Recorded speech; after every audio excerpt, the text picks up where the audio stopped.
Cross-dressing, is it a lifestyle? Is it just comedy? Or is it something more that can meet the eye? So we are here today to talk about cross-dressing. Welcome everyone to another edition of Let's Give It a Voice here at the Voice of Hope Media with AC Bang, where we give a voice to those difficult conversations which people consider them too emotional, too taboo, too sensitive to be talked about in public. Here at the Voice of Hope Media, we educate, we empower, we inspire, and we give hope to individuals facing challenging and complex life issues. If you've just joined in, you are live on Facebook, on our The Voice of Hope Media Facebook page, and also on the Voice of Hope Media YouTube channel. Today, I am your host, and I am A. Simbeng. We have a host of guests today on our studios. We have Auntie Felicia, we have Dr. Eugene Ateh, and we have Cham. Formoukum.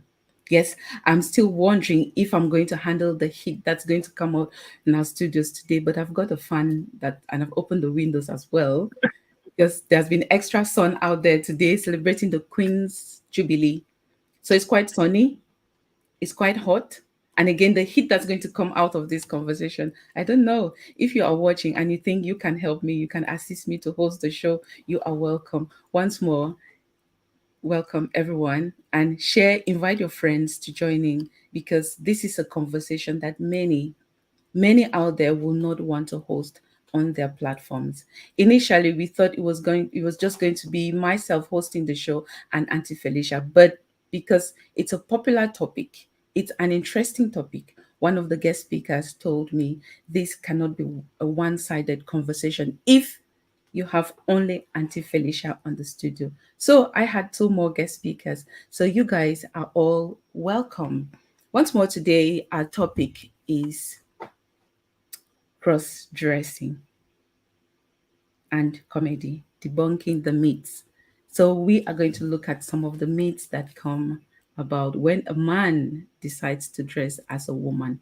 The question at the back of our minds is he actually a man just dressing as a woman to do his comedy, for his business, or is there something else that he is not telling us? At the same time, or on the other hand, there are some beliefs that once a man starts dressing like a woman, there's something. Once a man starts putting on a kaba, a skirt, or starts putting on his Afro kinky wig, there is something. So we will hear all these controversial conversations today. But at the end of the day, we aim to educate. We aim to empower. And all we do is encourage love, understanding, acceptance, and inclusion for anyone that has had any challenging difficulties in life, also including special educational needs, and even those who fall under the category of LGBT. We are not saying that we want people to be, but it's a lifestyle, it's a choice. And when somebody has made that choice, you respect it, and we include them in whatever we are doing. But we have guys here who are going to deny that fact. So thank you so much, everyone. Let me start with our guest speakers. Cham, you are welcome. You've been here before as a guest speaker. You've been here before, and you are one of the co-hosts here at the Voice of Hope Media. Thank you so much for coming here to be a guest speaker today. And I know you are so passionate about this topic. You intentionally refused to comment on the post on Facebook, which I understood. So you didn't want to get into that heat that was happening there, but that's fine. So your introduction, please. Hi, everyone. Good evening to Elonge, my brother. Good evening to Shey Tata. Dr. Eugene is his real name. In case you're looking for Shey Tata to hammer him, this is Dr. Eugene right here. So pay attention to him. Good evening to everybody. My name is Cham, and I just hold an opinion which I'm here to share, and I believe that a lot of people hold that opinion as well. And I come here first of all with like everyone, strong biases, but also with an open mind and a willingness to learn and share and improve on common living in society. I'm looking forward to a great conversation, discussion with my brothers and the host and everyone who is watching. Thank you very much. Thank you so much for that, Cham. And over to you, Dr. Ateh, for your introduction. Thank you very much. And I would like to thank those who found some time to tune in, listen to this conversation. Popularly this book as Shey Tata Ateh, but my names are Dr. Eugene Ateh. I'm a veterinary by profession, and I did a little bit of specialty on laboratory animal medicine. For 12 years, I worked at the University of Maryland School of Medicine, where I tried and in most occasions developed animal models for human conditions. So when cross-dressing came up as a topic today, my first instinct was to look at animal models and see whether cross-dressing is it just a human trait, or does it cut through the animal kingdom? So I'm really excited to be in part on this platform with Auntie Felicia and with Cham and with our host AC. Looking forward for it. Thank you. Thank you so much for that. And a special thank you to that little research that you did. Obviously, as a researcher, you won't speak just from anywhere. You'll speak from a point of view of a research. So let's welcome our one and only Auntie Felicia into our studios today. Auntie Felicia, I hope your network is going to behave today.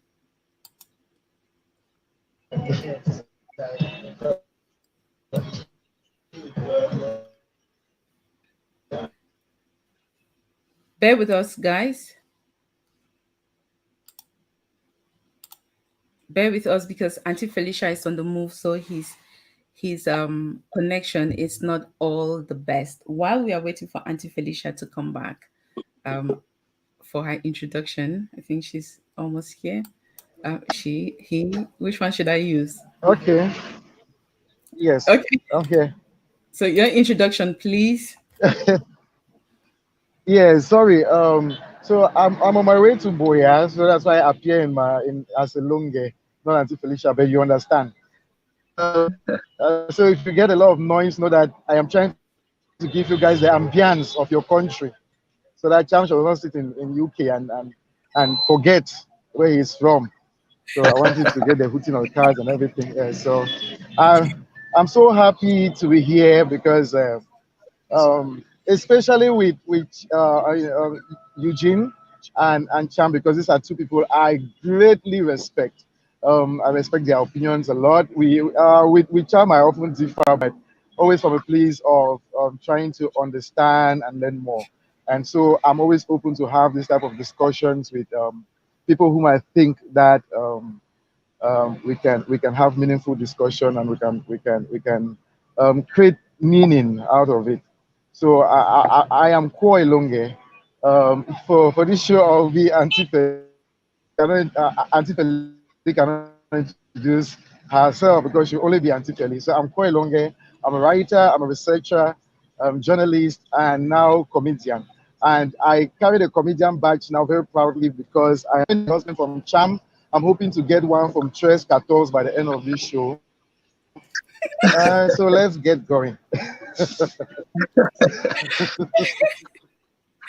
Oh yes, we are actually looking forward to that. So yeah, thank you once more, guys, for being here today. And the ambience is already coming on, and I'm already laughing. So I don't know what I'm going to do to be doing by the end of the show. Okay. Has anyone got another gadget on? Because I seem to hear my voice. Okay, that looks better now.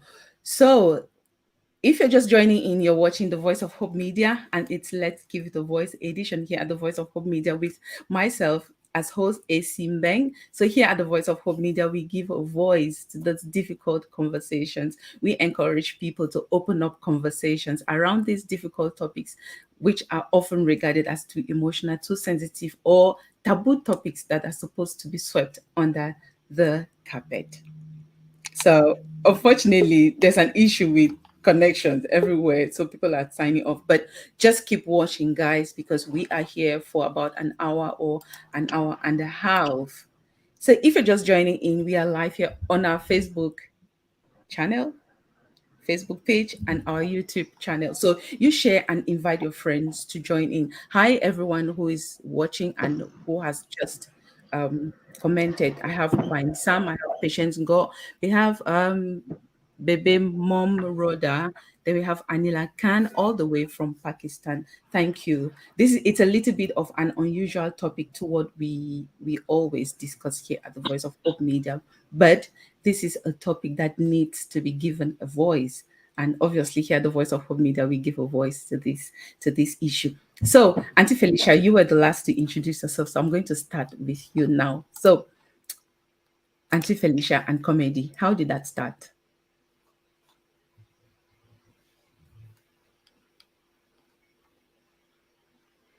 So that network is not behaving at all, but we'll keep coming back. Now, Cham, I'm coming to you. I know oftentimes we hear of cross-dressing. Tell us more.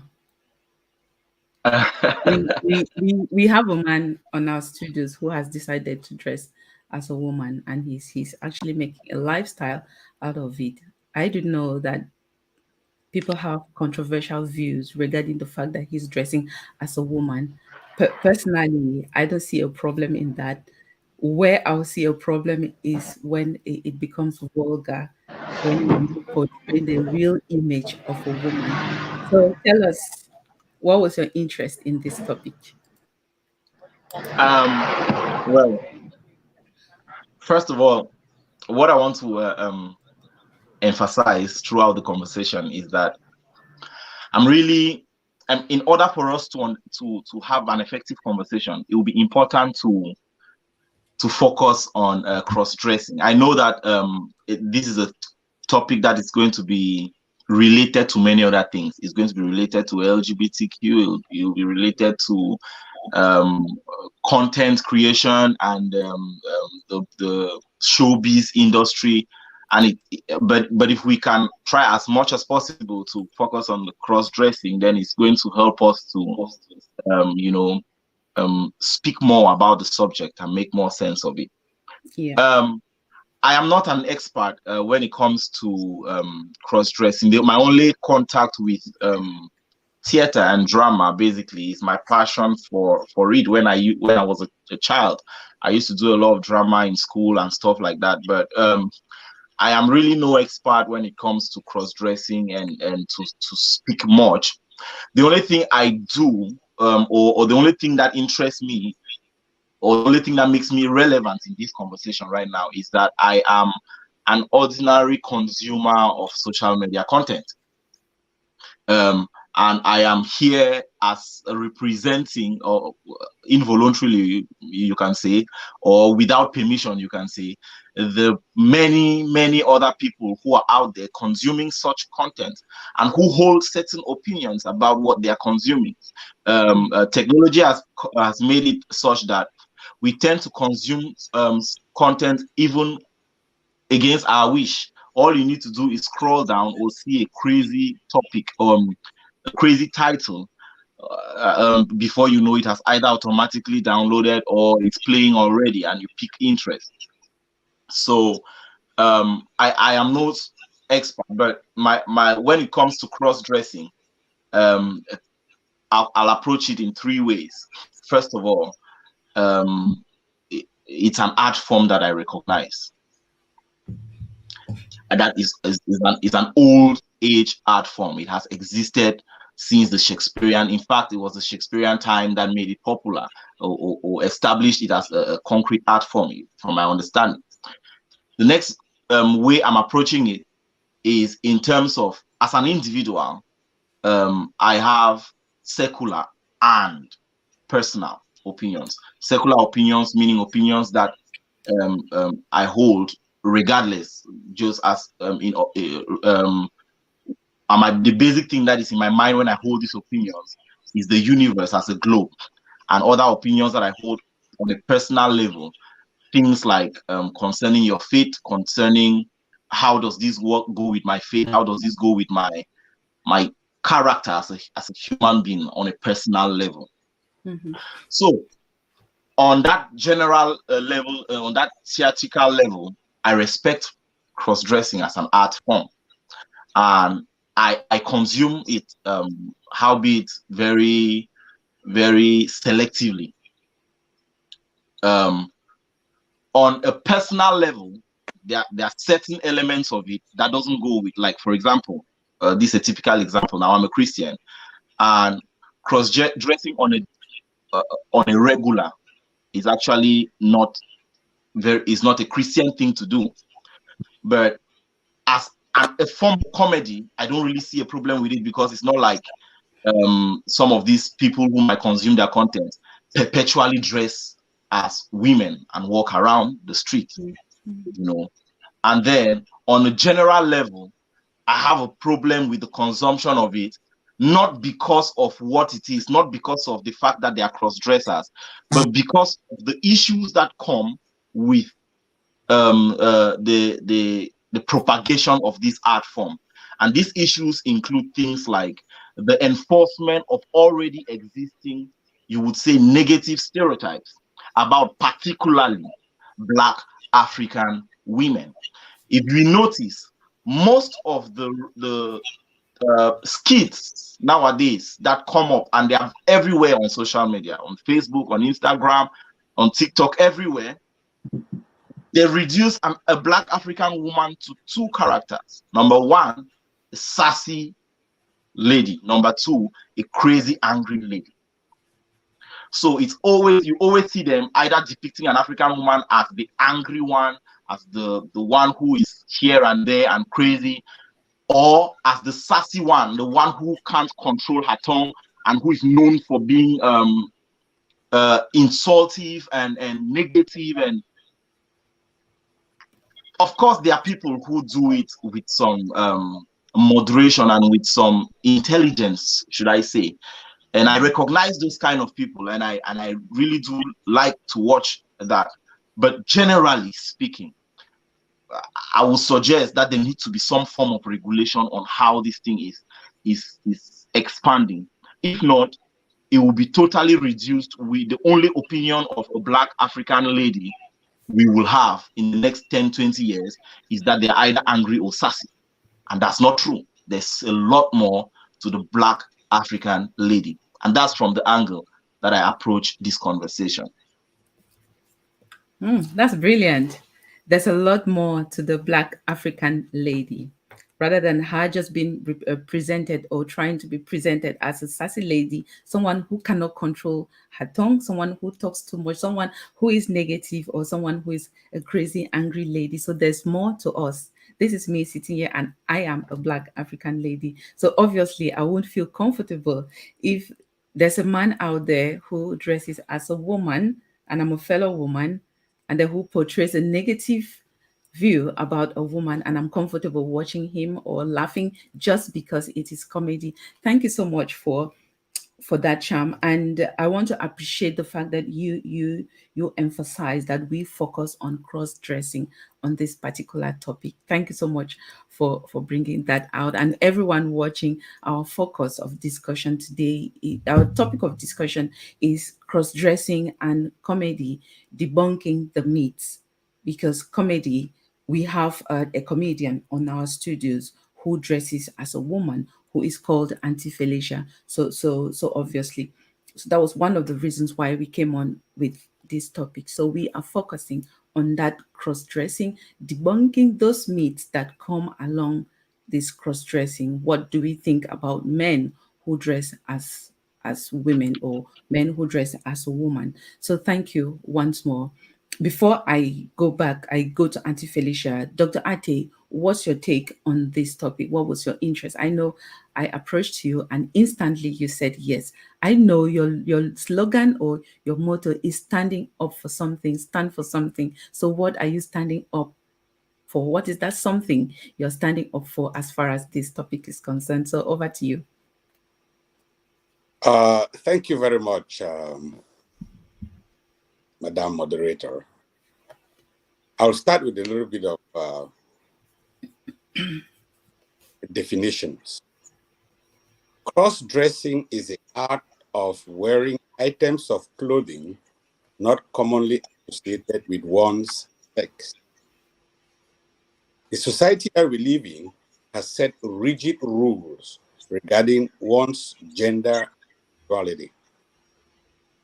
This last statement brings in two very powerful words: gender and sexuality. Sex is a biological trait that we humans think we have. Unfortunately, a lot of us see sex from a binary perspective. You're either a male or a female. This is scientifically wrong. It's true. Sex is defined by two letters of the alphabet, X and Y. 99% of us are either male, XY, or females, XX. 99%. So there is a 1% of us, which is neither XX or XY. And if you look at the world of 7 billion people, that 1% is very, very significant. Gender is more complex and multifaceted because it addresses the socially determined roles that we have in society and our own internal sense of identity. So historically, cross-dressing has been used for different purposes by different communities. It's been used for comfort. That's why women wear pantsuits. It's been used for comedy. That's why we have Auntie Felicia here. It's been used for self-expression. It's been used for survival. And it's been used for sexuality. That's why we are talking about the transgender community, and we're talking about gay and lesbianism. And interestingly, this is the Pride Month. So as you rightly said, I stand for something. And what I stand for is the defense of those who are marginalized in society. I stand for the rights of anyone whose right is being abused. So as a veterinarian, when I was invited on this platform, what I decided to do was, I decided to do a little bit of research in the animal kingdom. Why? Because I spent 12 years trying to create animal models to understand human conditions. So this is a human condition. Cross-dressing is a part of the human society that needs to be studied. So since I didn't have the opportunity to do this in a lab, I did a little bit of Google search. I'll give 3 examples here, and then I'll pass the floor to some other person. In birds, you have a set of birds called the marsh harrier. 40% of these birds are now looking like females.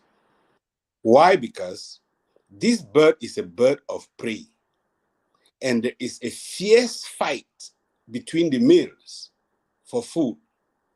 So most males that don't feel that powerful camouflage, they cross-dress to appear as women so that they wouldn't be attacked by those males.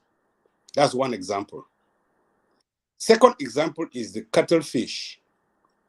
The cuttlefish is a fish whereby the bigger males tend to have sex with the females against the smaller males.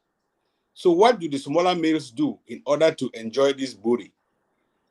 They cross-dress as women so that the bigger fish will consider them as a woman and allow them to mingle with the women. And they will use that opportunity to mate. So it's a survival strategy. And then thirdly, you have the spotted hyenas. The females, they've developed an anatomical structure, which is called the pseudopenis. And what they use this pseudopenis to do is they use it to avoid rape by aggressive males. When the male is approaching them, they actually expand their clitoris and it can even erect. So that is cross-dressing in the animal kingdom. Then cross-dressing has been used by those in the transgender community to express their personality. Like I said, cross-dressing is also used by comedians for their role in the society as comedians. So that's basically why I was interested in this topic. And I would like to share my perspective for those who are interested in listening. And I use this platform as an educational platform. We are not just here to see about what the society considers right and wrong, but we're here to educate our followers, those who listen to us, to appreciate why other people or some people cross-dress. Thank you.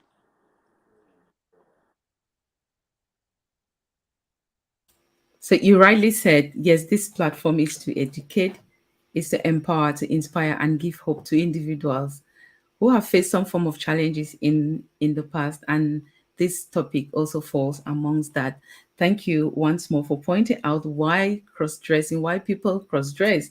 And you've talked about it's used as a form of defense, it's used as a method of survival, and also to be able for individuals to be able to express their personality, and also for comedy, as our Auntie Felicia is here on the studio. So while she's not here right now because because of connection issues, I am going to go back to Cham to continue from where he ended. You pointed out some of the negative stereotypes of a black woman when they of those who cross dress, and that it kind of portrays a negative image of an African, or of a black African woman. Can you talk a little bit more on that, please? Yeah. So when cross-dressing in the context of comedy, again, which is what I'm focusing on, started blowing up. If you look at there is I'm forgetting his name now, but there is a British cross-dresser actor, and all the movies I've watched him do mostly portray the white woman as a hero. There's one of them which he was saving a little borough in Newcastle upon Tyne from demolition. It was protecting the local market from demolition by because some rich real estate gurus came in to get rid of the market and building estates and basically turn the place into an urban city and rip off from it, depriving the locals of that resource, and the white lady is a hero in this movie. He's a typical conservative white grandma. There's no element of he drinks or she drinks or she does drugs, or it's just a typical conservative, democratic, civilized, what we should look up to. I mean, according to their sense of the definition of it. And then I compare him with somebody like Madea, Tyler Perry. And though Madea somehow achieves some good, but in most of Madea's outings, you realize that She's the one who has a handgun. She's the one who has gone to prison multiple times. She's the one who probably always weed in her pocket. She's the one who who doesn't respect the law. She's the one who, all these stereotypical community you can think about. Tyra Perry, Madea encompasses them. Okay, we live from those two examples of somewhat modern and more advanced cross-dressing in comedy examples, and we come back home, Nigeria and Cameroon to be specific, and you turn around and you check, you want to check out our cross-dressers, and they have a fun week. Their makeup is crazy. I mean, by the way, Black women do beautiful, really great makeup, but our cross-dressers, their makeup is always crazy.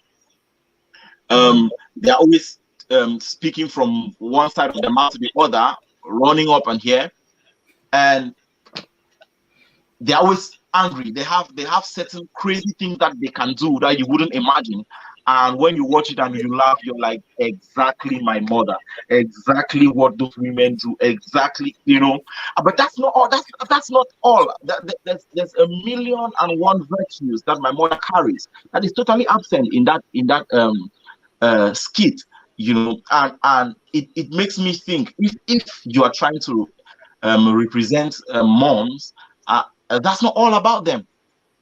And then it makes it impossible to find a proper woman, a female comedian, funny anymore, because we know that you are not a woman and you're just doing this for the fun of comedy. We are prepared. We are giggling in our brains already while we're opening the link and we're like, what does he have now? What does he? Because we know that you are going to be exceptional because you are naturally not a woman. Mm-hmm. When a woman now comes in, she really can't portray that anymore. There's very little to offer because it's no longer comedy. It's a bit. So now she can only turn around and act like a man, or turn around and act tough, or turn around and enforce the existing stereotypes again. Now, I want to be very clear. This is not true cross the spectrum. Obviously, there are exceptions. Somebody like Caro Copis. I find her funny, tiring, but funny, But she's also sassy. She's very sassy. She's loud and angry and verbally bogus, But she's a woman and she's doing it, and her makeup is funny as well. And then we have enter Auntie Felicia. Maybe one of the reasons why I'm thinking why I really found Auntie Felicia interesting is because I've been following Koe Longe. I first ever watched Koe Longe on an episode of Freaky Table on Instagram, and I was like, wow, Cameroon has this kind of smart, intelligent analyst bringing out the realities of showbiz. So maybe that was already in my brain, and I was already expecting something different from him, or else I just get angry with myself. And I started watching a couple of episodes, and yeah, he's sassy. And I'm like, the same story again, the same. And then it's him talking about, like, one of the first ones that I watched was he was talking with an albino, whom her son probably had brought to marry, and she did the sassy thing on the albino already and disgraced the girl, and the girl was courageous enough to stand there, and start talking about the things she was saying. He said, no be true, say would the chop janga, and he goes out and brings, oh yeah, this is janga, chop, and the girl chops, and he says, well, we did do like this, and you feel stand on that song, and bit by bit he broke down those myths about albinism, and I was like, my man, So there are exceptions, but generally speaking, it's been a reduced ridicule of who an African woman is, and these are the views these are the things that make me resist the cross-dressing comedy, to be specific. Yeah. That's brilliant. Anything else? Oh wow! In your your own point of view, one thing which it's cross-dressing comedy has somehow reduced ridicule the woman because it makes the woman come out as being sassy, loudmouth, angry lady. And you've actually pointed out a few episodes of Auntie Felicia, yes, which we watch. There are often times I also wonder, is it about the woman? Is it just that shouting all the times? But at the end of the day, there's that message that Auntie Felicia is passing across. If you're just watching, guys, our topic of discussion today is cross-dressing and comedy, debunking the myths that come with people cross-dressing. So you share, invite your friends to keep watching. We are live here on Facebook and also on our YouTube channel. And I am AC, your host. Our guest speakers today are Dr. Eugene Ateh. We have Cham Formoukum and we have Auntie Felicia. So Auntie Felicia hasn't really spoken yet, so we are going to pass over to you. But I hope you guys are understanding. Or by the end of the show, you'll be able to understand each speaker's point of view, what they are standing for.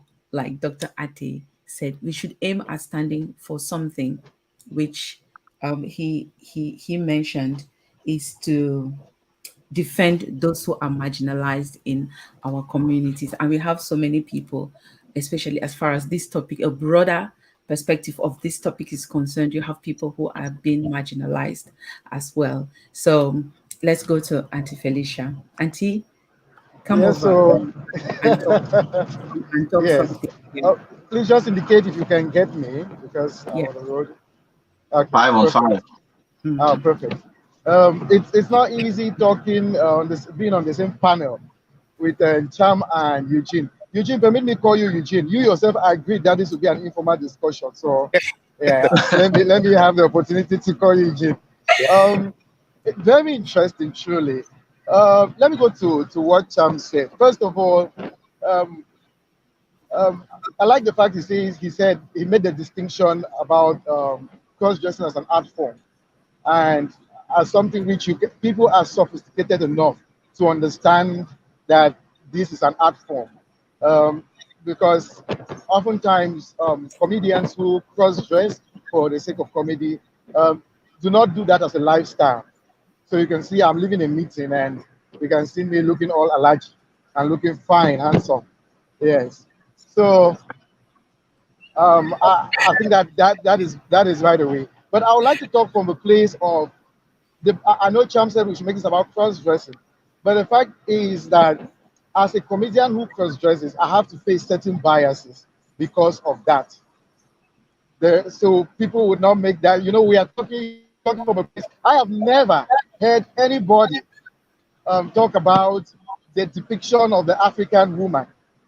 They would when they have their misgivings about cross-dressing comedy, as articulately as you have said. They will say they don't like it aesthetically. You must be gay. You must be setting an agenda about cross-dressing. You are trying to inspire a new generation of cross-dressers. So that's the challenge we have to face here, and not necessarily the insight that you, Cham, are giving about very brilliant insight you're giving about the depiction and the stereotyping of a black woman, and which when I started comedy, I struggled with it a little bit because I too never wanted to fall into that place where that's the only image I will paint of the black woman. When I decided to start comedy, I think this background is very important for those who want to know why I cross-dress to do comedy, because there are those who have also asked, must you dress like a woman to do comedy? When I decided to do comedy, I did not decide to do it because I lacked. Oh, no, because people lack it.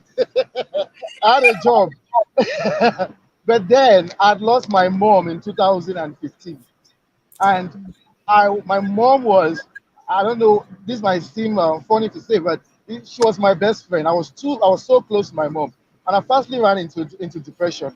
I wanted to immortalize my mom's memory by doing a memoir on her, and my friends like Howard Maximus were like, "Yes, you should do it." But when I told her stories, they will laugh and they will like, you need to act this out, you know. And I did not think at one point I felt like I could not really capture it in writing the way I'll probably capture it on TV or when acting it. So while the stories of Auntie Felicia are not my mom's story, the character is fashioned a lot after her. In which case, I am not trying to embrace or to depict the entire womanhood or to depict the black lady. I am just trying to do comedy that is supposed to depict my mother. I think that it is a false premise for anyone to think that they can use their comedy, particularly when using a character, to represent the entirety of the female black experience. That's the thing, especially for mine, for example, which is fashioned after my mother and some of the females around me. But then we have to show range. That is why we Auntie Felicia, there are times when she is angry. There are times when she's very empathetic. There are times when she's touched. There are times when she's protective. You have this range of characteristics that constitute that person. The thing, however, is you realize that sometimes I will do a skit that will show her as very mellow and everything, and people want to see rage, which fits into Cham's narrative that there is this stereotype about how the black woman should behave. So we'll try to change the narrative bit by putting in all of these lessons and trying to show her as she can be instructive or she can learn and all of that. Cham also mentioned uh, something about I'm losing my train of thought, but I think we will get there. I think Cham, you talked about appropriation in your post or something. Yeah. Appropriation of the black lady's identity of black of womanhood generally. Yeah. Okay. Yeah, the network it's an issue. So we want to thank you guys. Yeah, am I back? Yes, you are. I think I'm back. Yes. Yeah.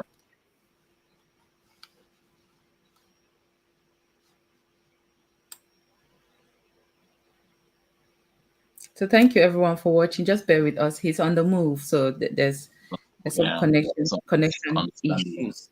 Yeah, and we will just want to use these few moments just to to wish him our condolences for the loss of his mom. Yeah, Yeah, that was.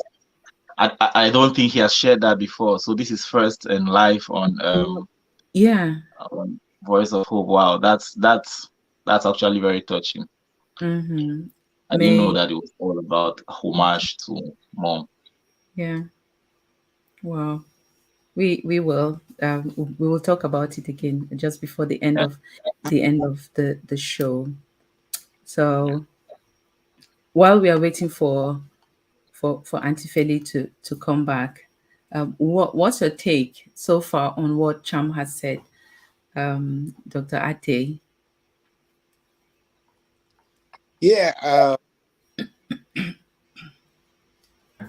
For the clarification from Auntie Felicia, why he started acting, cross-dressing. Yeah. It could easily be interpreted. We're trying to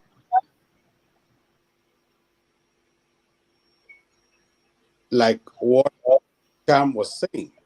Mm-hmm. But now we have to look at the background of why a comedian will cross-dress. And Auntie Feli gave us a wonderful example. Yeah. Tyler Perry also has a typical black woman he knows. And he started acting to portray that black woman. But because of his popularity, if you only look at his show without reading the background of those shows, you will think he is stereotyping all black women. But he needed an entry point, and he had one woman that he used. Yeah. In a wider context, when we're talking about cross-dressing, it's not only about men. dressing like women, but women also dress. I bet you a woman wearing pantsuit will look at me wearing a skirt as if I'm weird. Why is that? It boils down to the point of what we call the superiority complex that men had. And women empowerment told women you could be like a man. And one of the easiest way they could exhibit male phenotype, is by cross-dressing. Okay. And women still hold today that they're inferior. That is why if I put on a skirt, the first thing one will tell me is, you look like a woman. You look girlish. You look womanly. If a woman telling me that and claims emancipation, I'm like, okay, if we are all equal, what is the problem for you wearing pantsuits and me putting on skirt? Then now, as you said from the beginning of this broadcast, we can't talk about cross-dressing without talking about the transgender community. Historically, people who cross-dress were termed transvestite. They were considered people who had a mental problem.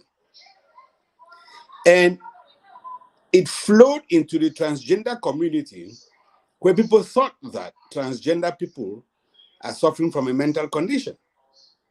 So in order to distinguish themselves from historical transvestites who were considered mental, they used the word cross-dressing. And let me make one powerful disclaimer. I am not a transgender. I am not homosexual. I am straight. But I will always defend the right of anyone who considers his own perspective when it comes to societal norms. And societal norms, as we know, depends on the society. If you go to Cameroon, you go to the Bakwere land, the men, they tie wrapper on very big occasions. The Sawa people, the men, they tie wrapper and they wear shirt. Are we saying that they are transgender or that they have mental problems? No. We are just saying that societal norms change with time. Somebody wrote on my Facebook page that this is what I was taught in the primary school, in high school, and in the university. I said, yeah, I was also taught that in the primary school, in the secondary school, and in the university. But guess what? This guy saying this to me is using Google and the internet. Was he taught about Google in the primary school, secondary school, and his university? No. Life is a continuum of learning. And when you learn, it gives you an opportunity to appreciate humankind in a different form. Now that Auntie Felicia is online, probably we give him the opportunity to complete his statement. Absolutely. Life is a continuum of learning. And when you continue to learn, you also learn how to appreciate every other person, if that's what you said. Thank you so much for that, and for also mentioning that it's actually it's of absolute importance that we understand the background to which people or individuals use cross-dressing in comedy. So back to you, Auntie Felicia, and welcome back.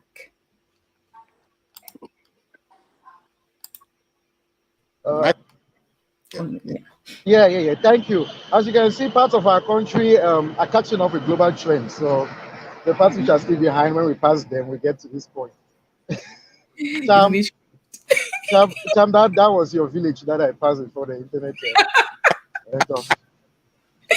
You, Eugene, by the time I get to yours, I'm sure the phone will just go off. But anyway, so I was making a point that you know, this background is important. If you understand the background from which I came before doing comedy and cross-dressing, then you are able to have a nuanced view of why it's being done that way. Number two, the other thing I was trying to say, because when I read Cham's quote about his misgivings to endorse this cross-dressing, because it feels like it's a kind of misappropriation or appropriation of the female black experience, I think. And I was saying, okay, for example, my mom has 3 boys, and I want to immortalize her memory. Who else would do it better? Am I appropriating the experience of a black woman in doing this, using my mom as an inspiration? That's what I was trying to get. For the cross-dressing thing, let me just say this. With me, I probably am the most passive person when it comes to other people's lives. I'm like, do you? Like, just do you. As long as it's not hurting me, it's not hurting the society, you're not harming anybody. I don't know if it can be established that you are causing harm, okay, then I might have an issue. But as long as you're not doing that, I really don't. I have friends. I remember I got to be friends with acquaintance with Shakiru, the popular cross-dresser, before he was arrested. I was to have him on my show, Freaky Table, about 2 days before he was arrested for cross-dressing. And when I got to know him, I just realized perhaps he liked dressing like that. He liked dressed like a woman. I don't understand the allure of cross-dressing, but then there are a lot of things I don't understand, so I just let go. So I'm not really an authority of cross-dressing and why people do it, but I know he or she was doing it for comfort. So yeah. Okay, thank you so much. Once more, Auntie Felicia, for pointing out the importance of being able to look at the background, to which basically the reason why someone would decide to go into comedy and decide to cross dress. And I'm also going to mention, I think Dr. Ate mentioned that historically people used to think that anyone who cross dresses has a mental health issue, but we are here today to debunk those myths. We all know we have somebody who cross dresses here, and he doesn't have any mental health problems. So we come back to you, Dr. Ate, to Don't be so continue. quick to conclude, though. You never know. Um, yes, yes. He can be a crazy guy. Yeah, if we want to look Oh, and, deeper, and there if we was want, something. There was something. When I was thinking of doing a second character, and it was supposed to be a female character and a young, beautiful girl, and the name that kept coming was Chammy. I Are just you kidding me? I'll kill you. I'll literally just find you and strangle your neck and leave. yeah, yeah. Actually, I should not be too quick to say that, because if I look back, even back in com back in Unicom, where you have people with mental health problems, I mean severe, who have gone to the extent of walking along the streets. You have men sometimes who will just pick up a dress or a kaba somewhere and just put it on. Yeah, yeah, but we are not refusing the fact that it may have some mental health issues related to it, but generally that's not always the case, unless we are in a situation here where we have to talk about cross-dressing and mental health issues. Then there may be a link. So we go to Dr. Ati to continue from where you ended. Yeah. So what I was saying then was that everything has a perspective. Mhm. Now, I started session talking about how we have the false impression that is binary. You are male or that is not. There are people who've worn male body for 60 years only to realize that they are female. And people who've worn female so long.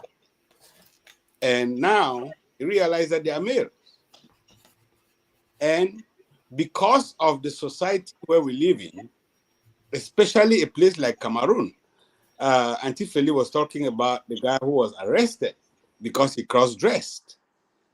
It's just because, like I said, every society has laws and they have strict expectations of how a male should dress and how a female should dress.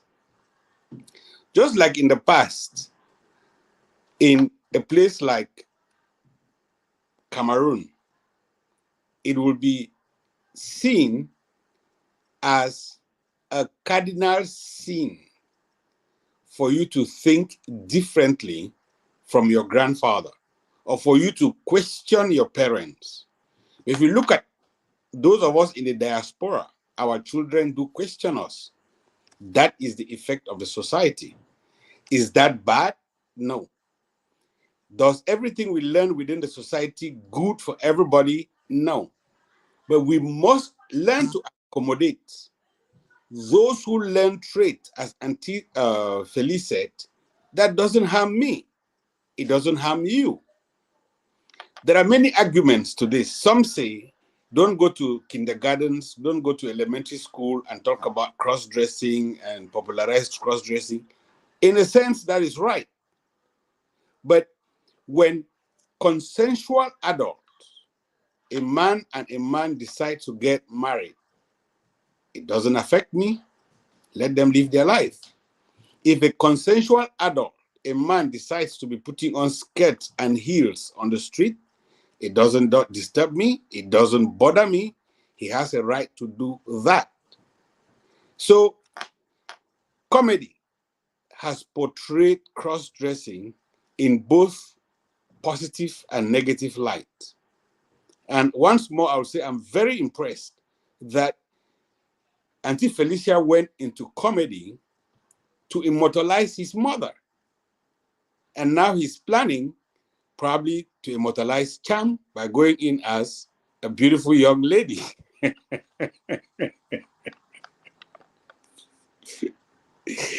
So, Cham, I like your perspective of how you think comedians are using cross-dressing to denigrate women. Have you looked at comedians who are females who are using cross-dressing as a male to reinforce our knowledge that the man is superior?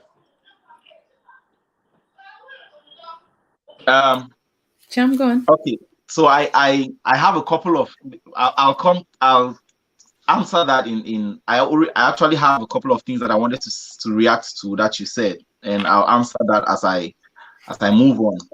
Yeah. In your introduction, you mentioned that we all are 99% XXY. Trust me, I was really resisting getting into this lane, but seeing that we are on it, we might as well just have a couple of exchanges. Yeah. Well, I assume that you're rounding up. It's good that you are in the veterinary field as well. I happen to have done a master's in agriculture and development, and I also did some form of experimental agriculture, including animal experimentation, things like breeding and things like that. When it comes to that particular statistics, I'll just read from, because I just went back to one of my old folders, and in 2018, according to Selma Fieldman, that particular statistics is 0.028. So 0.028% of people, according to Selma, and this is on a journal. He says that 0.028% of people are non-binary. However, it is also established that they are actually assigned sexes based on the dominant gene. I'm no expert. You're the expert in that. I just wanted to mention that as we go on. But also, I wanted to react to a couple of things that you said about cross-dressing. Cross-dressing as art, as comedy, has always been respected from Shakespearean times. Cross-dressing as a lifestyle has been frowned at. People were considered if they adopted. Bear with me. If they adopted cross-dressing, can you hear me, please? Yeah, I can hear you now.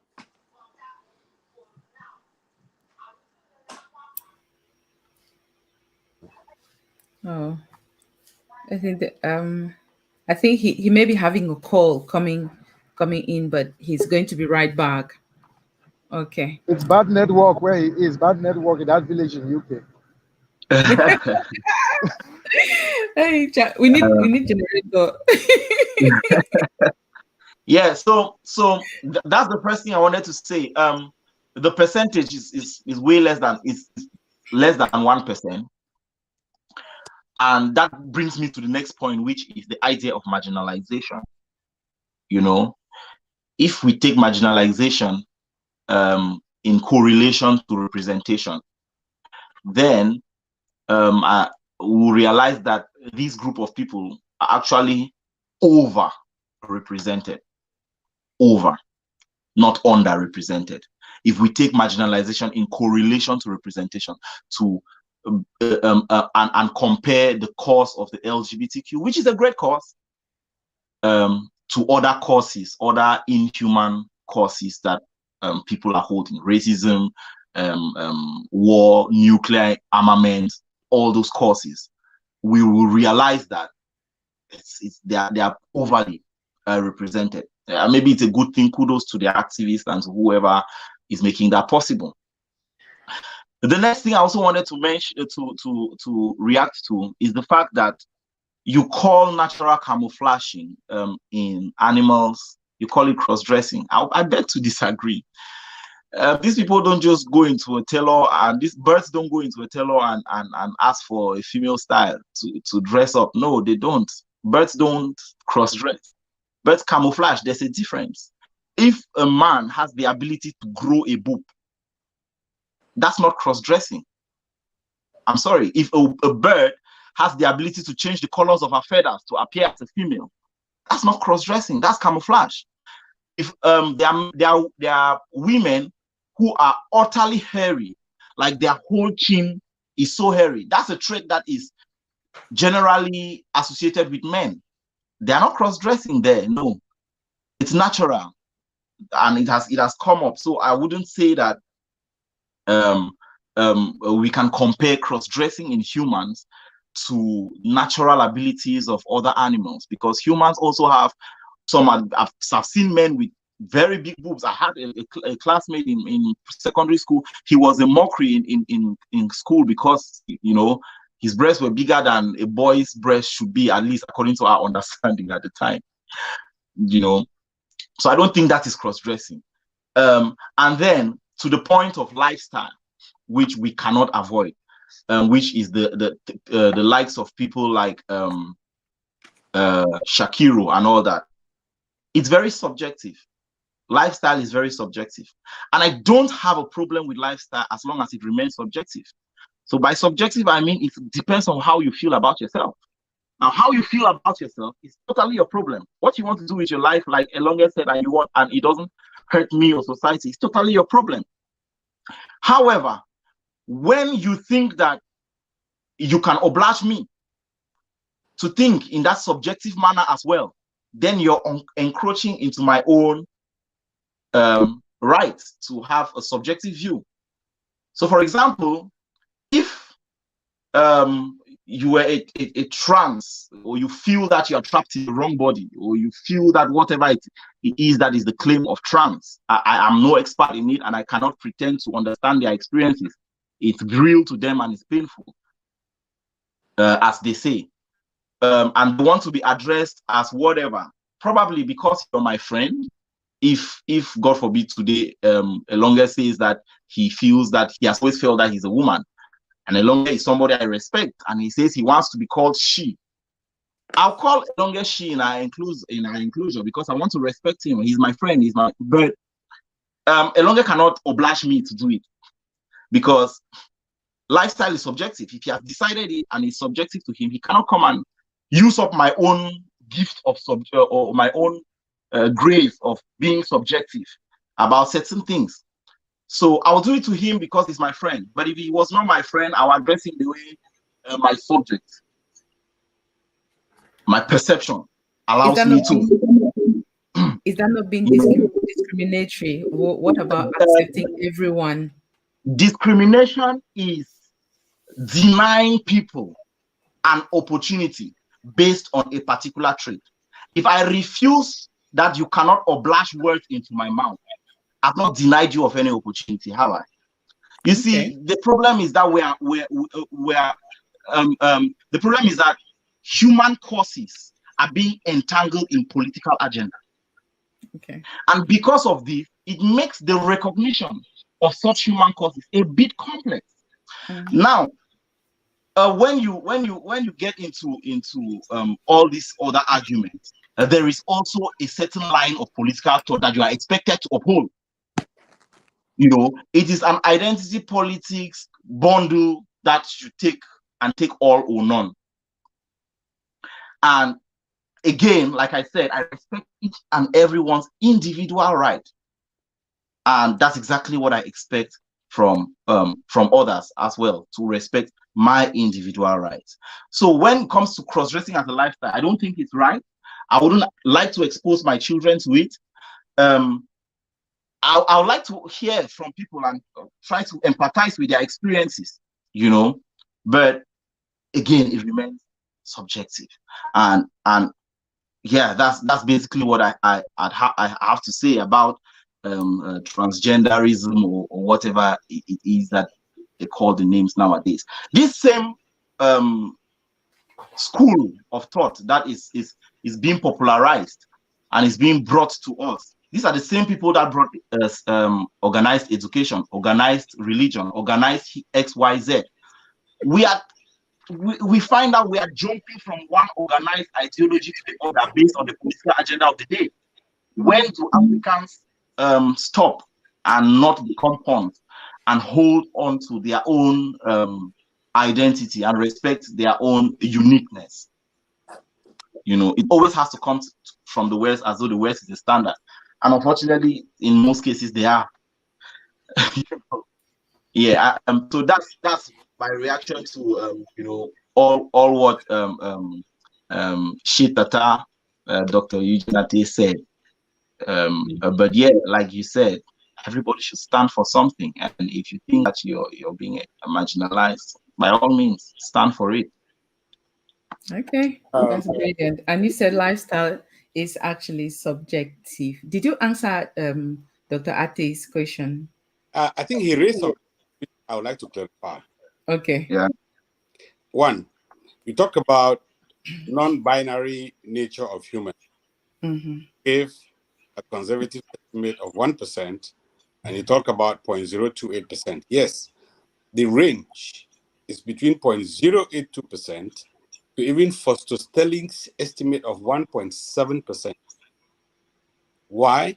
It is a very complex topic to study among people. With advances in genetics, you'll be surprised at what will be revealed from this.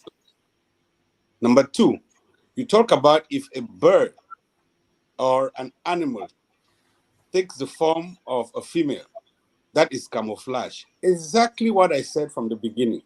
Cross-dressing has been used for comfort, for comedy, for self-expression, for survival, and for sexuality. Camouflage is survival. Currently in Afghanistan, parents are cross-dressing their female children as male because of survival. So you just strengthen that point. Thirdly, you talk about political agenda. Political agenda comes in to defend the rights of those who are being marginalized.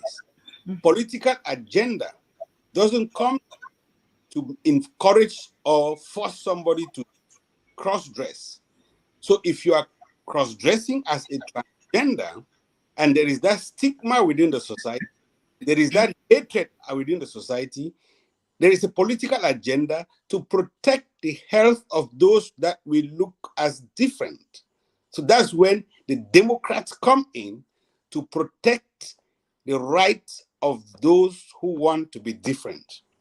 Then you talk about you as a person don't think it is right for people to cross-dress. Yes, as a person, you have that right. But guess what? I will protect your right for somebody not to impose on you their cross-dressing standards. I will not go into an African country. I will not go to Cameroon and encourage people, or I come out with legislation and force people to cross-dress. But those who naturally cross-dress, or who for whatever reason decide to cross-dress, they need to be protected. They need to be included. They call it inclusiveness within the society. That's my response to some of the issues you raised. Okay. I'll just react quickly. I understand what you said. I was listening to HBO. This guy on HBO, I forgot stuff, and now I'm forgetting this guy's names. Dave Chappelle. No, it's not. It's not Dave Chappelle. This guy who used to be a liberal, and now he thinks he's confused. I'll come back to that. I'll come back to his name. But they were treating an analysis of tolerance and acceptance of LGBTQ, XYZ, all the alphabet put together set of people. And in 1990, less than 1% of Americans identified as gay or lesbian. In the year 2000, it went to 22 of Americans between 18 and 35, to be specific. It came to 2000, that number increased to about 10%. In 2015, that number increased to about 28%. In 2020, that number is around 38%. If you follow that trajectory, by 2100, we will all be gay. There will be no straight. So I guess that's where humanity will end. It is statistics like this that reminds us of the importance of understanding that just because something is trendy doesn't mean it's for you. A breakdown of these statistics shows that a lot of people who identify as queer do so because it is trendy, because it is fashionable to do so. I was listening to a guy who transitioned. He literally transitioned, and then he got to midlife, 38, 39, 40 years old, and he realized that youthful exuberance caught him up, and he has cut off his penis. And he has given up his life, and he has come back. He has recognized it. He has become a Christian, and he's talking about it. Now, the problem with especially cross-dressing when it comes to this issue is that children like everything. Today, children like being doctors. Tomorrow, children like being astronauts. Children want to drive at the age of 5, 7, 12. You cannot allow children to do all this. You cannot allow them to drive at the age of 10, 12. But we are in a society where political class are pressing for the introduction of these agendas to children as young as 13, 12, 8, and suggesting for government funding for treatment of these things, such as hormone, how do you call it? Things that is going to prevent your hormones from growing. If you think that you are a woman, they'll prevent you from adulting as a man. And these are pills and stuff. This takes me back to the days when homosexuality was treated, conversion therapy, right? It was treated with hormones. That was made illegal in the early 2000s and 2010. That was made illegal. But now, that's the same thing. As far as I'm concerned, that's the same treatment being introduced now, but just because it fits the political agenda. This is why I'm saying that this particular subject, especially when we want to sway into LGBTQ, I think that lifestyle is a very subjective thing, you know, and it goes in tandem with culture, it goes in tandem with backgrounds, upbringing, and things like that. Cross-dressing has a fundamental problem because you have the ability to influence others with how you look. And if you perpetually look a different sex than is your biological sex, and you're always around certain people, they might start thinking, not because they need it, not because they feel like it, but because you're a star and you're around them, they may start thinking that this is acceptable. And until we devise a way to regulate this and ensure that people who come out are people who are really feeling trapped in their body, rather than people who are feeling trapped with social media, with the hype. If we have a way to regulate this, well done, world.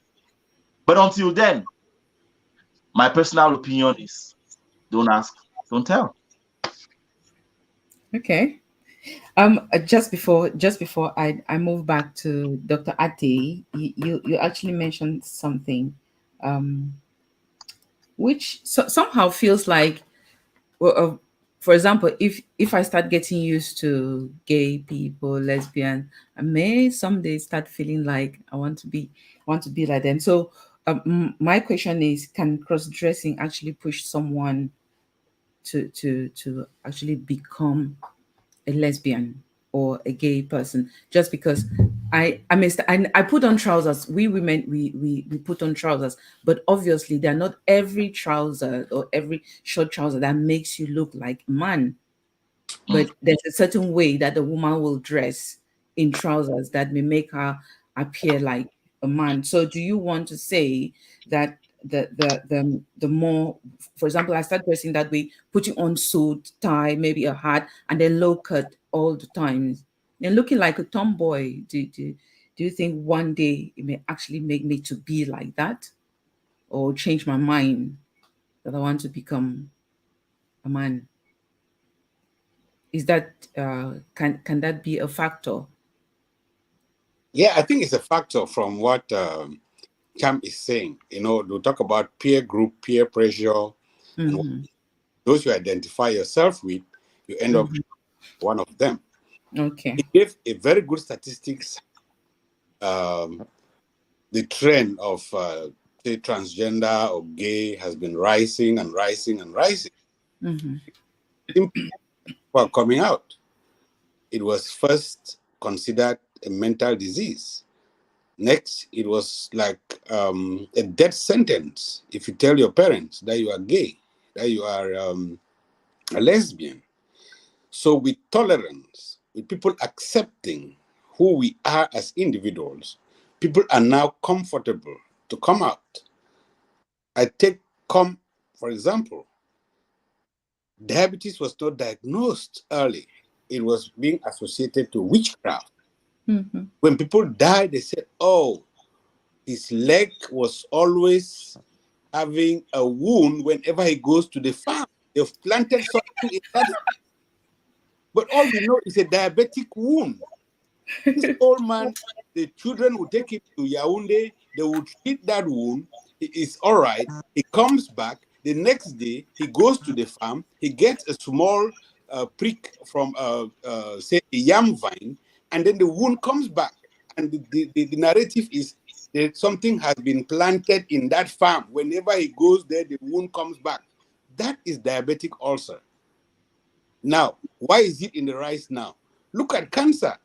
Why is it in the rise? I mean, there are so many other reasons. But one of it is proper diagnosis. So the more people are being accepted within the society, the more they reveal who they are. Now, I said, I am not of the opinion that cross-dressing, transgender, and all the likes should be introduced to schools at elementary or secondary or high school. Mm-hmm. People who come out, like I said, cross-dressing has been used for different reasons. The gay community in America have a very powerful association. They have business opportunities that are available for gay people. And some people decide first to fake that they are gay to get these business opportunities. And by the time they realize they are hooked in, if you go to DC, you go to Maryland, some of the most handsomely dressed African Americans are bisexual. During the day, they have their wife, they are very loving. At night, they drive down to DC, and because they want to get inside influence, inside the sphere of those who are influential, who are gay, they decide to do what their immediate family doesn't know. But guess what?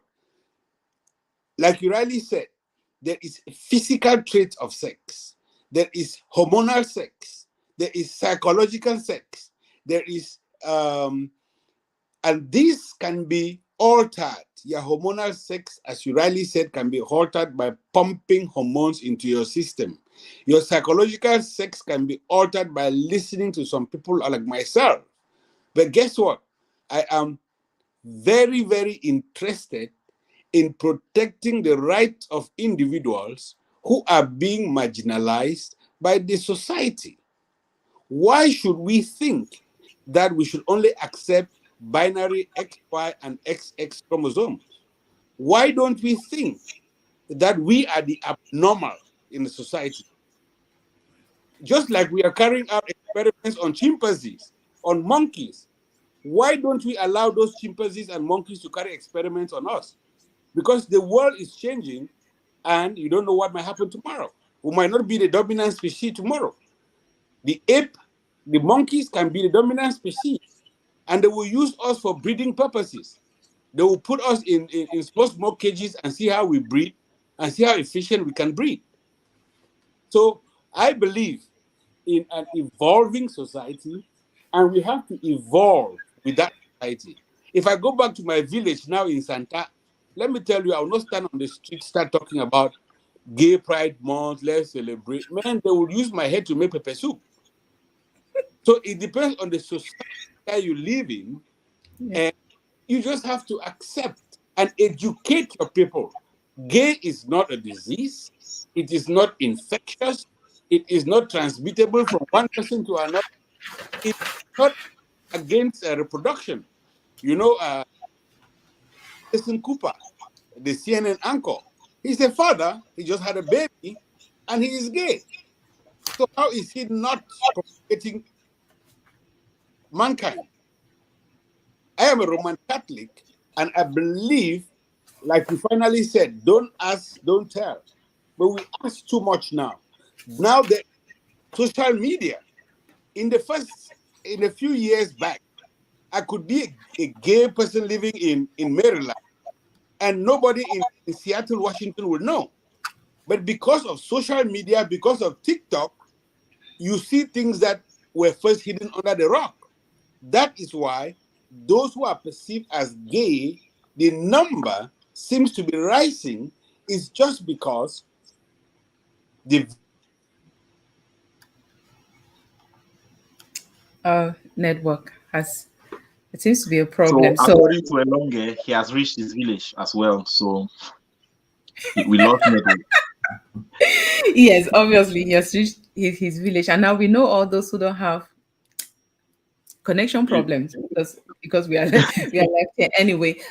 We've gone way beyond 1 hour 30 minutes of our show today, so I want to thank everybody for joining in, listening. And our topic of discussion was cross-dressing and comedy, debunking the myths, which Auntie Feli actually talked about some of those myths. Unfortunately, she was on the go traveling, so the connection has not really been the best. If not, we I still had one more question to ask her, because she actually mentioned that at the beginning of her comedy, she had some negative views on her dressing up as a woman to do comedy, which she said she immediately dealt with them. I wanted to know what are those things that she did, because it sounded like it didn't take her a long time to deal with, with those negative aspects of people seeing her being dressing or seeing him dressing as a woman. Obviously, you guys watching, if you want a second episode of this, we are still going to bring it back, because from what we've heard today, from what we've listened, there's still a lot that needs to be spoken about as far as this topic is concerned. And at the beginning, we clearly emphasized that the topic should be focused on cross-dressing and debunking the myths. Cham, did you have something else to say before we round up? And then Dr. Ateh will round up as well. Then I will conclude and we end. Yeah. So first of all, when I engage in conversation like this, it's not just about talking about the problem. It's about talking about the solutions as well. I think the first thing we need to do is encourage female comedians. Encourage female comedians to play their characters, and without, because generally what I'm talking about, it harms first the woman, the Black woman, and then the Black society. So female comedians should be encouraged to stand up to all these negative stereotypes and to create their own contents and to play their own characters, their own heroic characters. You know, the second thing I would like to suggest is that we have to, and this is where I come in conflict with Dr. Eugene Ateh, we have to understand that the world is ruled by ideas, schools of thoughts, words, you know. As Dr. Eugene said, he said the dominant beings, species, are humans, and that's why we are doing experiments on other animals. Take it one step further. Within the human race, the West are the dominants. And that's why they are doing experiments on our thought process, on our culture, on our everyday lifestyle. And these experiments come every single day, from introducing their lifestyle to their gadgets, to their culture, to their identity, to their everything that they do. And we are just a dumping ground for Western ideologies. And when these ideologies come, it begins to create issues with us. The pressure for Africa to open up to the ideas of LGBTQ just makes you wonder, why is nobody so concerned about China opening up to it? Why is nobody so concerned about Russia opening up to it? Why is nobody so concerned about the Arab world opening up to it? That is because the dominant power always looks for the really weak species, and Africa, for some reason, happens to be that. The third thing I want to say is that there is some form of irony in what Dr. Ateh said, because he says on Facebook that he encourages this pride and all these things, and I see it on Facebook every time now and then. But he says that if he's in Santa, he wouldn't do it. My question is, what world do you think we are living in? We are living in a global world. Every single thing you say right now, everybody in Santa has heard if you have a smartphone and an internet connection. So saying something here is totally inseparable from saying it standing in front of the Santa Palace. And therefore, there is that influence that happens. And in Christianity, we say faith comes by hearing. So too does certain lifestyles. The more we hear, the more it becomes trendy, the more we want to try it. The more we bring this conversation in a biased way to our communities, the more they will take the stance that are not intended. So unless every time we say, be proud of who you are, show yourself, we also have to make a caveat and say, realize that not everybody is like this. And so just because your neighbor is like this, it doesn't mean that you are as well. Unless we are able to really show that accountability in all our communication about these ideas, then we run the risk of, like I said, by 2100, everybody will become gay. And maybe, I don't know, the world will come to an end. So generally what I'll say is cross-dressing as a comedy, as an art form, is a powerful tool. Comedy generally as an art form is a powerful tool that can be used to change society. Dave Chappelle is doing a wonderful job. Ricky Gervais is doing a wonderful job. These are people who are challenging the norms. There are people who are standing up to stereotypes. Tyler Perry is doing a wonderful job, and you can go on and on and on. They are influencing political, they're holding political institutions accountable.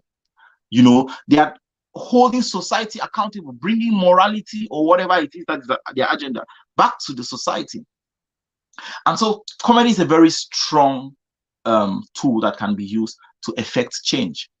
And if we recognize that, and we recognize that cross-dressing, unfortunately or unfortunately, a man in a woman's dress is funny.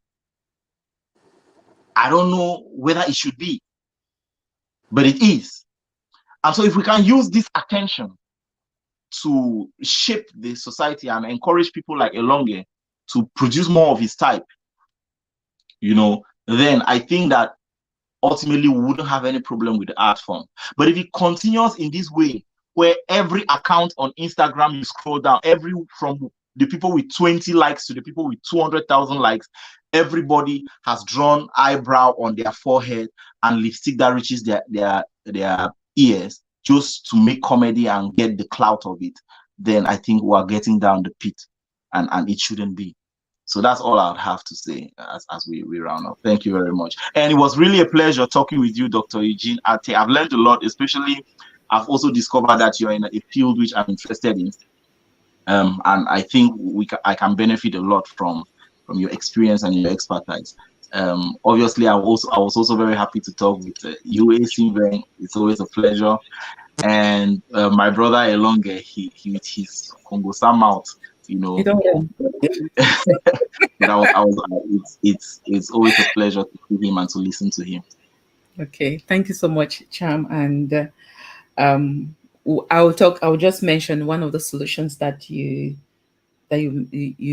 talked. One of the aims here on the Voice of Hope Media is to educate. And once we sit here to educate, it's because there's a problem that has been identified, and we seek to educate, to empower, inspire people, and also give hope. So as far as this topic is concerned, there was a problem, and one of the solutions which Cham has actually mentioned is that we should we should encourage female comedians to be able to play their characters, which is absolutely important, because I think you mentioned earlier that the more men the more men play the female character in comedy, I think the woman becomes a little bit redundant in what she has to do in the in comedy in general. And even if she has to go into comedy, at times she feels like she doesn't really belong. She feels like she has to do more in order to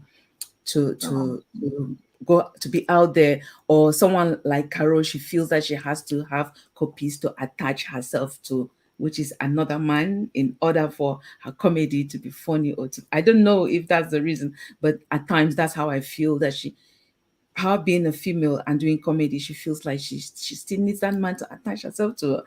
So us, but that's not what we're talking about today. So Dr. Ateh, over to you to round up, and then I will conclude. Thank you. Oh, thank you very much, Isimbeng, and thank you very much, Mr. Cham. The interesting thing is, like we said from the beginning, the term cross-dressing refers to an action or behavior without attributing or implying any specific causes or motives for that to be. But again, like we said, a lot of people cross-dress because of a certain number of reasons that I've given. Yeah. Cham said the West is dominant, and that's why they're trying to impose what they accept here as normal to us Africans because we are weaker. I will not use that term. I would like to say the West is more organized. The West strengthens their institutions, and they use those institutions to influence world order, to influence. Let me talk about Africans. I give an example. In Africa, instead of us strengthening our institutions, we weaken them. Look at our traditional institutional system. Look at the funds. Look at how we grew up knowing that you cannot shake the hand of a fund.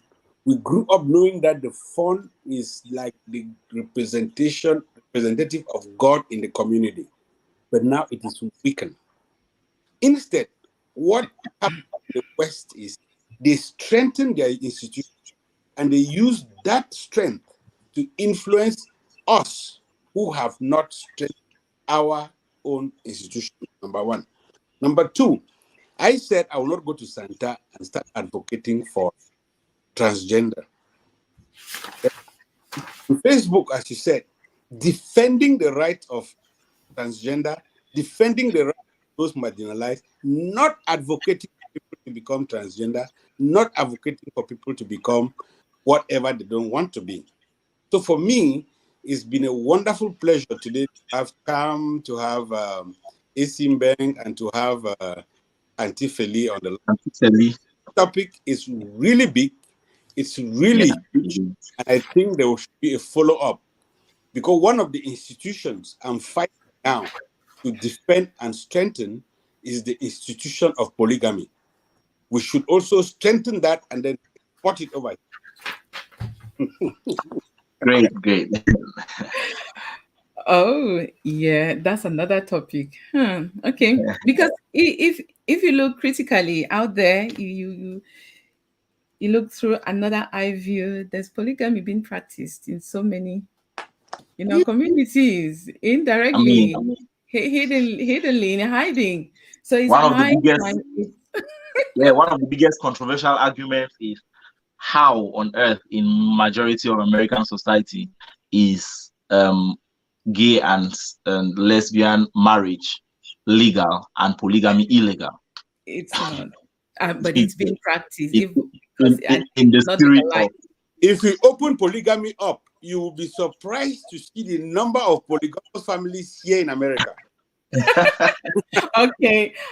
Let's conclude what cross-dressing and comedy, debunking the myth. It's been a pleasure having you all here. It's unfortunate that Auntie Feli couldn't be here. Maybe she would just end up insulting all of us here and then shouting before we end our show. But network didn't permit that. So as we round up, we just want to appreciate each and every one of you who you've been watching right from the beginning. We have Gong Sandra, we have Dr. Anila Khan, the Mom Rhoda, we have Patience Ngong Kwine Sam, we have Mom Lambert who just joined in and he actually made a comment. Innocent Awasum, which I saw the comment a while ago. He said, Shey, please stand for Southern Cameroons because they've been marginalized for almost 5 decades now. Yes, that is a fact. Obviously, there's a time for everything. He stands for something at a given time. yeah. The fact that he's standing for cross-dressing or here on the Voice of Hope Media doesn't mean that he's forgotten about the Southern Cameroons. We've supported them over the years in possible ways that we can, and we've always, we still have families back there, so it's not possible that we can forget about them. So there's something. Bom Lambert just joined in and he actually said he joined late, and he said women wear pants today or trousers as it's being called in some parts of the world. How did we get to this? Is this cross-dressing? So he said it took his mom a long time to accept to wear these pants, and here we call them trousers. Once somebody called pants to me and I was wondering, how did you see my knickers? So I didn't know that trousers are called in some part of the world pants. So yeah. So we just round up, but before we go, there are a few pertinent things that I would just want to point out. Our topic of discussion today was cross-dressing and comedy, debunking the myths. And Dr. Shey, Dr. Shey Tata had actually pointed out some of the reasons why cross-dressing takes place. He talked about it being a form of defense, as a means of survival for comedy, as like Auntie Felicia. He also said that people cross-dress to express their personality, and Cham mentioned a solution to this cross-dressing and comedy, that our female comedians really have to be encouraged more into the field, rather than them stepping back and allowing the men to come in and dress, wear the cabals, wear the sexy dresses to go and represent us. Meanwhile, at the end of the day, according to Cham, they end up being too sassy, or they end up representing us as being very sassy, or can't control our tongues, or are being crazy or angry ladies, or being very negative. So according to Cham, that's the image that some of these comedians who cross-dress as women, that's the image they portray as as a black of a black African woman, which is not very positive. And that's the reason why he said we should be able to encourage more of our ladies to become comedians. And Dr. Shey Tata and also Auntie Felicia pointed out that it is of absolute importance to understand the background into why a comedian will choose to cross-dress, which brings me to Auntie Felicia, who actually mentioned that the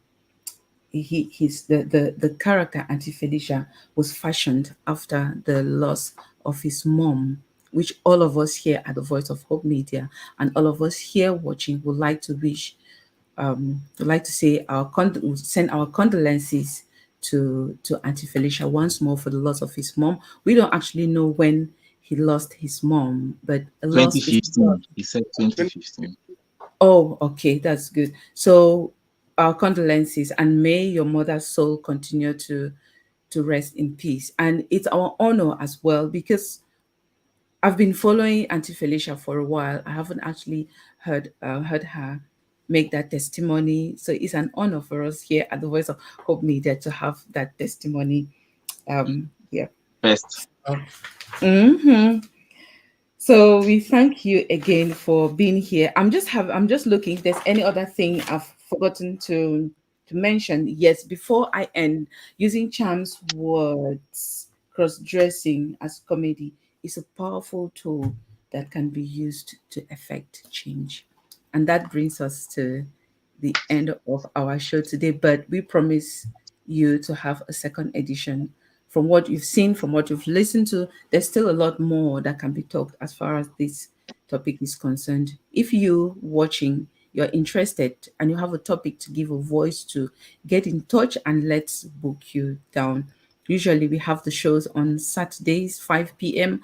Occasionally we may have them on a Friday or on a Sunday. It all depends on our priorities or on our timetables. So here at the Voice of Hope Media, we give a voice to those conversation, to those difficult conversations, those difficult topics often regarded as too emotional, too sensitive, or as taboo topics that many will feel we should just push them under the carpet and not talk about them.